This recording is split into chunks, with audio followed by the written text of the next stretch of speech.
Hi everyone, this is Ellie and Tux, and we're coming at you from our basement.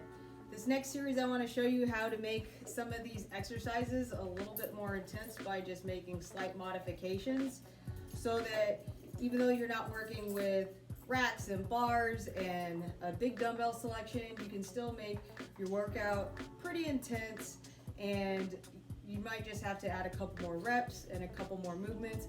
But by doing that, you're not going to need a ton of equipment or weight to make those exercises. Hi guys, so the first thing I want to go over is a plank or push-up. Anything in that push-up position can be made harder by elevating the legs. Anything in that push-up position can be made easier by elevating the arms. So if you're doing a million push-ups and not really feeling it, one of the best things you could do is find a place where you can elevate your legs and make that to make that push-up a little bit tougher, make that plank a little bit tougher, make that mountain climber a little bit tougher. All this is going to make it a lot harder. And if you want to make that easier, you can elevate your arms or go down to your knees. So those are different modifications. So a regular push-up, my legs are down on the ground, I go down and come back up. If I want to make it tougher, I go up and elevate my legs. I'm using my staircase.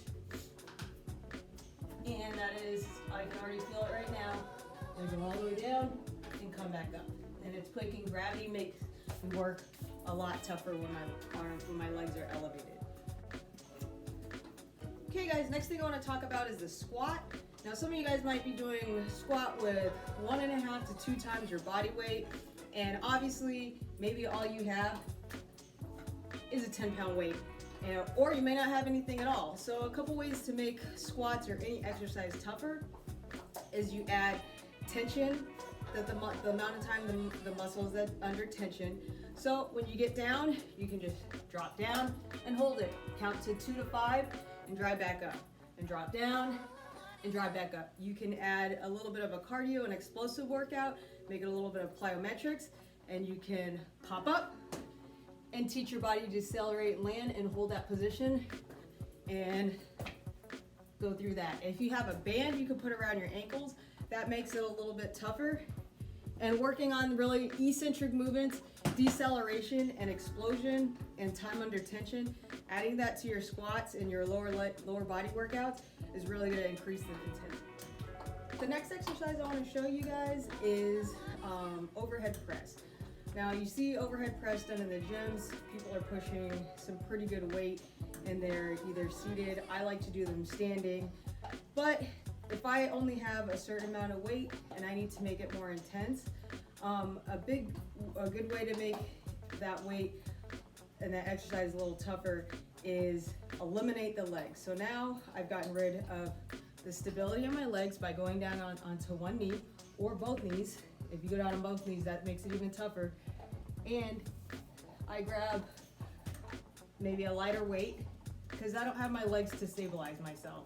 Now my core has to work harder, my back has to work harder to stabilize my shoulders, and my shoulders have to that makes it that much tougher for my shoulders. So there's a couple ways I can do this.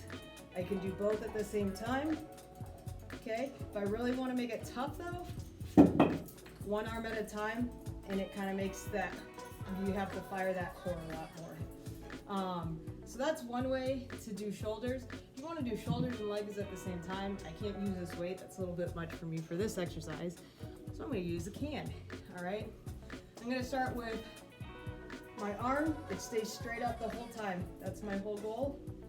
And I'm going to start on 2 knees down, and I'm going to come up, drive up, and come down nice and controlled. Okay, do not use that much weight for this exercise to start until you know you can control the weight. Okay, because you have to keep this arm nice and straight the whole time, and if you're using heavy weight and it's going all over the place, you do have a chance of hurting your shoulders. So make sure you start light, see what you can handle, and then gradually increase the weight. The last thing I want to show you is how to add a little bit of intensity to your lunge. So when I do lunges, I usually have the bar plus 25s on each side or plus to 35s on each side, and I go on and I do a walking lunge. Obviously, I don't have that type of weight in my house. So I gotta make it intense using other things. So one of the ways that I use it, that I make it intense, is by adding a cardiovascular element to it. So I usually start with running in place, and then after like 5 or 10 seconds, I'm gonna start with my right leg, and I kind of explode and land quickly. Let me get back a little bit more so you guys can see it. I explode and land, and my right leg kind of decelerates. When I decelerate, I pop right back up and get back into that running, and then I go to the opposite side. Explode and drop back up. So what that's doing is teaching me how to slow my body down, decelerate. I'm gaining control, so it's great for any sport, anyone who's training for a sport. It's great for teaching yourself how to slow down and change directions.